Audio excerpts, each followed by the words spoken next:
कल्पना कीजिए दुनिया के सबसे महान और सुरक्षित शहर की। एक ऐसी राजधानी जहां सदियों से विज्ञान, कला और सत्ता का बोलबाला रहा हो। हाँ, और ऐसी दौलत जिसके किस्से पूरी दुनिया में मशहूर थे। बिल्कुल।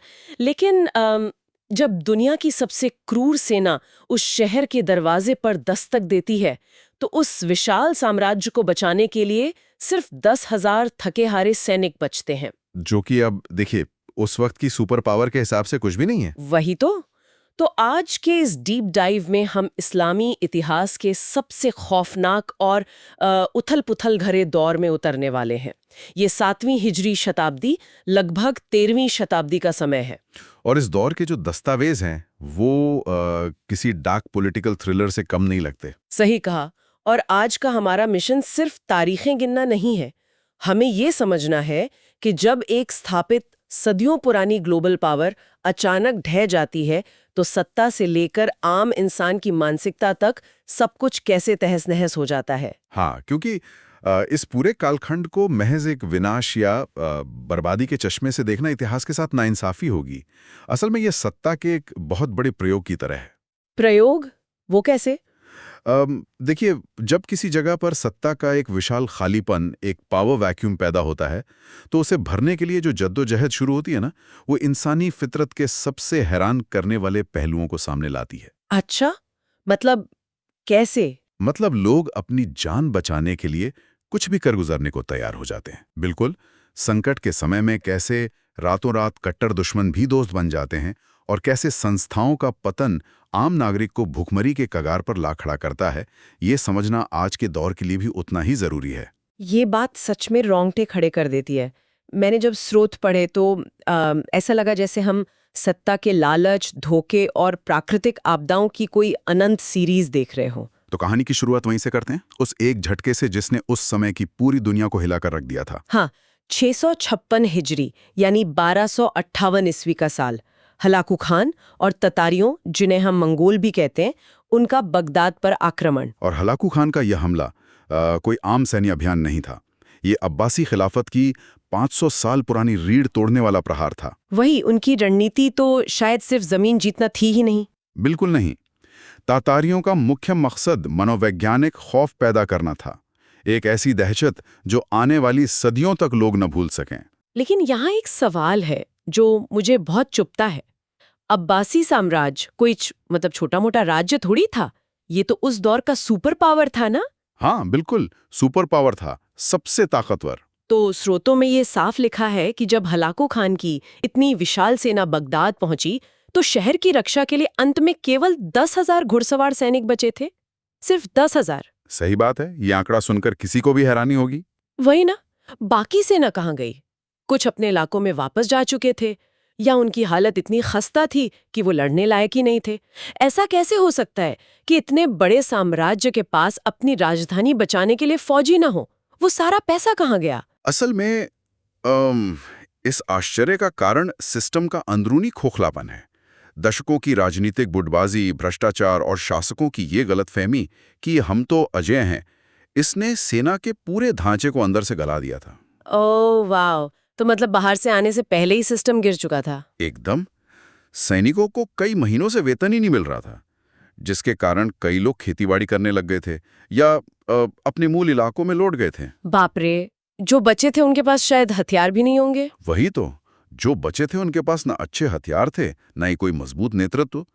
देखिए, जब कोई साम्राज्य खुद को सर्वशक्तिमान मान लेता है और जमीनी हकीकत से कट जाता है ना, तो कागजों पर मौजूद लाखों की सेना असल में चंद हजार भूखे सैनिकों में सिमट जाती है। ठीक है, चलिए इसको थोड़ा खोलकर समझते हैं। अगर हम आज के दौर से इसकी तुलना करें, तो ये कुछ ऐसा है जैसे किसी बहुत बड़ी ग्लोबल सुपर पावर की राजधानी पर अचानक कोई बाहरी सेना कब्जा कर ले और लीडरशिप का बिल्कुल सफाया कर दे। सही एनालॉजी है, और इसका जो परिणाम हुआ वो इतिहास के सबसे काले पन्नों में दर्ज है। हाँ, लगभग 40 दिनों तक कत्लेआम चला।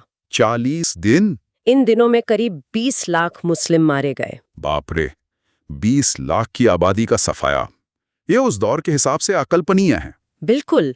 अब्बासी खलीफा मुत्तसिम और उनके बड़े बेटे अबुल अब्बास अहमद, और मंझले बेटे अबुल फजल अब्दुल रहमान की बेरहमी से हत्या कर दी गई। और उनके सबसे छोटे बेटे मुबारक का क्या हुआ? उसे बंदी बना लिया गया और राजधानी से लगभग 1000 कुंवारी लड़कियों को बंदी बनाया गया और उन पर अत्याचार किए गए। पूरे शहर में बस गिने चुने लोग ही बचे थे, जैसे कुछ गैर मुस्लिम, कुछ व्यापारी और वो लोग जिन्होंने वजीर इब्न अल अलकमी के घर में पनाह ली थी। और यहाँ कहानी में वो मोड़ आते हैं जो सबसे ज्यादा हैरान करने वाला है।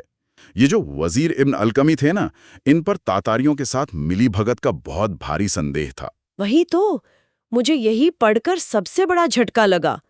वजीर तो सरकार का सबसे बड़ा मंत्री होता है, वो दुश्मनों के साथ क्यों मिलेगा? यहाँ जो सबसे हैरान करने वाली बात है वो ये कि बड़े और स्थापित साम्राज्यों का पतन अक्सर बाहरी दुश्मनों की ताकत से ज्यादा इस तरह के अंदरूनी विश्वासघात के कारण होता है। मतलब खुद टॉप लेवल का अधिकारी दुश्मनों को अंदर आने का रास्ता दिखा रहा था। ये तो एक झटके में पूरी सभ्यता का शटडाउन होने जैसा है। पर उसने ऐसा किया क्यों? वो तो पहले से ही पावर में था ना। इसके पीछे स्वार्थ, आत्मसंरक्षण और बहुत गहरी सांप्रदायिक दरारें काम कर रही थीं। इब्न अलकामी जैसे अधिकारियों को यह आभास हो गया था कि अब्बासी खिलाफत अब सैन्य रूप से एक डूबता हुआ जहाज है। अच्छा, तो उन्हें लगा कि अब इस जहाज से कूद जाना ही बेहतर है। बिल्कुल। जब दरबार के अंदर अविश्वास इतना बढ़ जाए कि मंत्री को अपने ही खलीफा या सेनापतियों से खतरा महसूस होने लगे, तो वो बाहरी ताकतों से समझौता कर लेता है, ये सोचकर कि नए निजाम में शायद मेरी कुर्सी और मेरी जान बच जाए। ओह, तो हलाकू खान तो बस बाहरी धक्का था, बुनियाद तो अंदर की दीमक पहले ही खा चुकी थी। एकदम सही। और जब वो खोखली इमारत गिरी तो उसके मलबे से एक बहुत बड़ा और खतरनाक सवाल पैदा हुआ। अब्बासी खिलाफत खत्म हो गई तो अब शासन कौन करेगा? हाँ, क्योंकि बगदाद में तो खौफ का ये आलम था कि पूरे 3 साल तक कोई खलीफा ही नहीं रहा। सत्ता का सिंहासन बिल्कुल खाली पड़ा रहा। लेकिन ये जो पावर वैक्यूम था, ये जो खाली जगह थी, ये हमेशा के लिए तो खाली नहीं रह सकती थी ना। यहीं से हम सल्तनत के एक नए और बहुत ही अस्थिर युग में प्रवेश करते हैं। तो इस वैक्यूम को भरा किसने? 659 हिजरी में अबुल कासम अहमद, जो मिस्र, सीरिया और अरब से होते हुए आए थे, उन्हें मुस्तंसिर बिल्लाह की उपाधि देकर नया खलीफा बनाया गया। और मैंने पढ़ा कि उस समय के सुल्तान मलिक जाहिर ने उन्हें 10 लाख स्वर्ण मुद्राएं उपहार में दी। 10 लाख गोल्ड कॉइन्स। हाँ, लेकिन ये अथाह पैसा और खलीफा की पदवी उन्हें ततारियों से नहीं बचा पाई। महज 1 साल बाद 607 हिजरी में वो भी ततारियों के हाथों मारे गए। है भगवान, मतलब इतना खर्चा करके खलीफा बनाया और 1 साल में गेम ओवर। वही तो। और इसके बाद तो जैसे खलीफा का पद सिर्फ नाम का एक मजाक बनकर रह गया। 656 से 776 हिजरी तक, यानी लगभग 120 सालों में मिस्र और सीरिया में 21 से अधिक सुल्तानों ने राज किया। 21 सुल्तान 120 साल में। अब यहाँ मुद्दा सच में बहुत दिलचस्प हो जाता है। सत्ता किसके हाथ में थी फिर? असली शक्ति तो अब अमीरों और सेनापतियों के पास आ गई थी, जिन्हें नायाब कहा जाता था। खलीफाओं की हालत इतनी कमजोर थी कि सुल्तान उन्हें जब चाहे हटा देते थे। लेकिन एक मिनट, खुद इन सुल्तानों की क्या हालत थी? जब मैंने स्रोतों में इनकी उम्र पढ़ी तो मैं तो दंग रह गई। हाँ, वो बच्चों वाले सुल्तान ना। बिल्कुल। सुल्तान मंजूर सलाउद्दीन सिर्फ 12 साल के थे, सुल्तान अशरफ 8 साल के और सुल्तान नासिर मोहम्मद महज 10 साल के। सच में ये सुनने में किसी मजबूरी का नतीजा लगता है। मजबूरी। कई सुल्तान तो ऐसे थे जिन्हें दिन में गद्दी पर बिठाया जाता और रात होते होते हटा दिया जाता या उन्हीं के महल में नजरबंद कर दिया जाता। हाँ, हालात वाकई ऐसी ही थी। तो बेसिकली जो पद कभी दुनिया के सबसे ताकतवर पदों में से एक था, वो सिर्फ एक रबर स्टैम्प बनकर रह गया। ये तो किसी मॉडर्न कॉर्पोरेट टेकओवर जैसा लग रहा है, जहां पुराने सीईओ को हटाकर बोर्ड ऑफ डायरेक्टर्स किसी 8 साल के बच्चे को कुर्सी पर बिठा देते हैं ताकि पीछे से सारी पावर वो खुद कंट्रोल कर सके। अगर हम इसको बड़ी तस्वीर से जोड़कर देखें तो ये राजनीतिक कूटनीति का एक बहुत ही पुराना और आजमाया हुआ पेंतरा है। मतलब जानबूझकर बच्चों को सुल्तान बनाया जा रहा था। लेकिन क्यों? अगर सेनापति इतने पावरफुल थे तो वो खुद को सुल्तान क्यों नहीं घोषित कर देते? क्योंकि देखिए, जब संस्थागत ढांचा टूट जाता है और कई अलग अलग सेनापति या अमीर सत्ता के दावेदार होते हैं, तो अगर कोई एक सेनापति सीधे गद्दी पर बैठ जाए तो बाकी सारे उसके खिलाफ एकजुट हो जाएंगे। अच्छा, आपस में ही सिविल वॉर शुरू हो जाएगा। बिल्कुल। और जनता भी विद्रोह कर सकती है, क्योंकि नए शासक के पास कोई ऐतिहासिक या वंशानुगत वैधता मतलब लेजिटिमेसी नहीं होती। इसलिए वो हमेशा एक प्रतीकात्मक चेहरे को आगे रखते हैं, एक फिगर हेड। समझ गई। एक 8 साल का बच्चा सुल्तान किसी सेनापति के लिए खतरा नहीं हो सकता। सही पकड़ा। इससे आम जनता और विरोधी गुटों को लगता है कि पुरानी परंपरा चल रही है, लेकिन असल में पीछे बैठा सेनापति बिना किसी जवाबदेही के पूरे खजाने और सेना को कंट्रोल करता है। कितनी कुटिल राजनीति है। और जब घर के अंदर ही नेतृत्व इतना कमजोर और अस्थिर हो, तो बाहरी ताकतें तो इस खालीपन का फायदा उठाएंगी। हाँ, और इस खालीपन ने ऐसे गठबंधनों को जन्म दिया जो वैचारिक और धार्मिक रूप से पहले बिल्कुल अकल्पनीय थे। मतलब किसके गठबंधन? ततारियों के डर ने आपस में लड़ने वाले शासकों और क्रूसेडर्स, जिन्हें स्रोतों में फिरंगी या ईसाई कहा गया है, उनके बीच गुप्त वार्ताओं का रास्ता खोल दिया। Oh wow! कट्टर दुश्मन अचानक से दोस्त बन गए। हाँ, जैसे दमास्कस के शासक साले इस्माइल को ही ले लीजिए। उन्होंने फिरंगियों को खुश करने के लिए सफाद का किला ही उन्हें सौंप दिया। बाप रे, बिना लड़े किला दे दिया? जनता ने कुछ नहीं कहा? विरोध तो हुआ था। जब शेख इजुद्दीन और अबू अम्र जैसे विद्वानों ने इसका कड़ा विरोध किया तो उन्हें चुप कराने के लिए सीधा जेल में डाल दिया गया। ये तो हद हो गई। हद तो तब हुई जब मिस्र और सीरिया के बीच विवाद इतना बढ़ गया कि मिस्र की सेना ने फिरंगियों से एक ऐसा वादा किया जो किसी के भी गले नहीं उतरेगा। कैसा वादा? मिस्र ने कहा कि अगर फिरंगी सीरिया के खिलाफ उनकी मदद करेंगे तो मिस्र उन्हें बैतुल मुकद्दस यानी जेरूसलेम दे देगा। Wait really? बैतुल मुकद्दस, जिस शहर के लिए इतनी सदियों तक धर्म युद्ध लड़े गए, जिसमें इतना खून बहा, उसे बस अपने एक पड़ोसी राज्य को हराने के लिए क्रूसेडर्स को सौंपने का ऑफर दे दिया गया। ये तो बिल्कुल अब्सर्ड लगता है। ये कूटनीति का सबसे क्रूर और यथार्थवादी चेहरा है। जब प्रैग्मेटिज्म और आइडियोलॉजी का टकराव होता है ना, तो सर्वाइवल के सामने धार्मिक दुश्मनी किनारे रख दी जाती है। शेख नजमुद्दीन बदराई को तो दोनों सेनाओं के बीच मध्यस्थता यानी मीडिएशन तक करनी पड़ी थी। मतलब अपनी गद्दी बचाने के लिए इंसान अपनी सबसे पवित्र चीजों का भी सौदा कर सकता है। बिल्कुल। और इन्हीं अजीबोगरीब राजनैतिक समझौतों के बीच कूटनीति के और भी हैरानतेज किस्से मिलते हैं। हाँ, मुझे वो सफेद भालू वाला किस्सा याद आ रहा है। हाँ, सुल्तान अशरफ वाला है ना। वही, स्रोतों में लिखा है कि फिरंगी राजा के दूत सुल्तान अशरफ के पास एक उपहार लेकर आए, एक बेहद दुर्लभ सफेद भालू जिसके बाल बिल्कुल शेर की तरह थे। मतलब एक तरफ तो अस्तित्व की लड़ाई चल रही है, राज्य दांव पर लगे हैं, और दूसरी तरफ कूटनीति के नाम पर एक सफेद भालू गिफ्ट किया जा रहा है। सुनने में मजाक लगता है ना। बिल्कुल। ये तो इतिहास का वो अजीब सच है जो किसी फिक्शन से भी ज्यादा अजीब है। एक पोला बेयर उस वक्त के मिडल ईस्ट में। देखिए, ऐसी चीजें बेवजह नहीं होती थीं। राजनीति में उपहार कभी सिर्फ उपहार नहीं होते। एक दुर्लभ सफेद भालू, जो शायद पोलर बेयर ही रहा होगा, उस वक्त ताकत और पहुंच का प्रतीक था। अच्छा, कैसे? जब कोई राजा ऐसा उपहार भेजता है तो वो बिना कुछ कहे ये मैसेज दे रहा है कि देखो, मेरी पहुंच दुनिया के उन हिस्सों तक है जहां की तुम कल्पना भी नहीं कर सकते। ये मनोवैज्ञानिक दबाव बनाने का एक तरीका था। ओह, पावर प्ले था एक तरह से। हाँ, बिल्कुल। हालांकि सारे शासक केवल समझौता करने वाले नहीं थे। राजा जाहिर बेबर्स और कलावून जैसे कुछ शासक भी हुए जिन्होंने सिजरिया, जफ्फा और ट्रिपोली जैसे कई इलाकों को फिरंगियों से मुक्त भी कराया। तो मतलब थोड़ा काउंटर अटैक भी हो रहा था। सही बात है।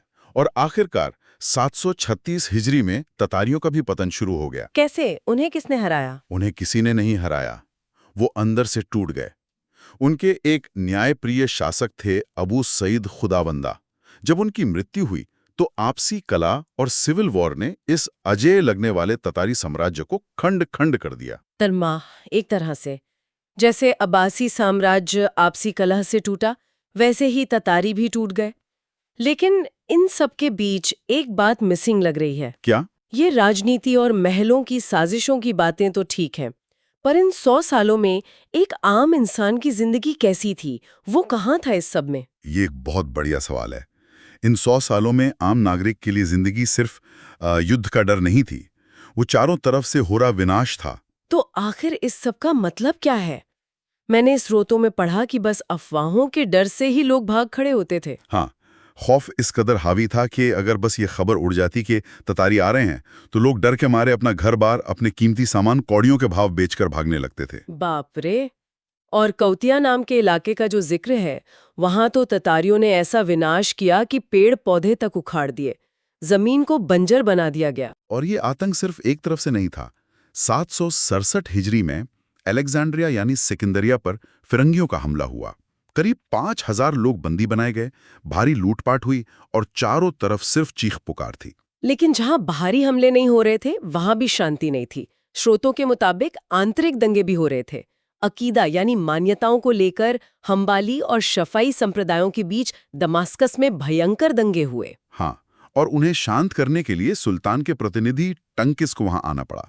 बुसरा में तो चरमपंथियों यानी एक्सट्रीमिस्ट ग्रुप्स को इस तरह कुचला गया कि उनके कटे हुए सर दीवारों पर लटका दिए गए। इंसान ही इंसान को मार रहा था और बची कुची कसर प्रकृति ने पूरी कर दी। बिल्कुल, इंसानों के दुख में प्रकृति ने जैसे आग में घी का काम किया।